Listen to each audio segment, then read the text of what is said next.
G'day guys, it's Nathan here from AllBrand Caravan Services. I'm doing a service on a concept caravan today, and I've just brought you here to talk about some bearings. Now, if you are someone who likes to jack up your caravan and pull your hubs off and inspect your own bearings, here are some tips on how you can figure out if those bearings need to be replaced.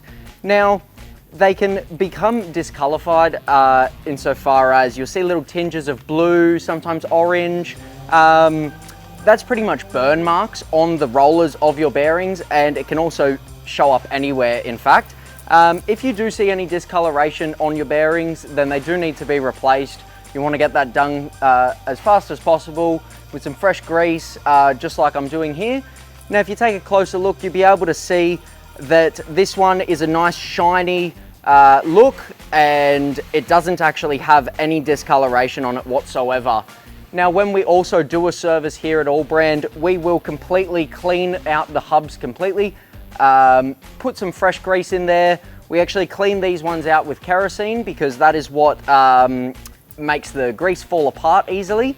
And then we actually spray them with brake cleaner before we fill them back with grease, because brake cleaner allows the grease to stick well. So yeah, if you guys have any questions, you can leave a comment below, or you can come down and see us at AllBrand. Thank you.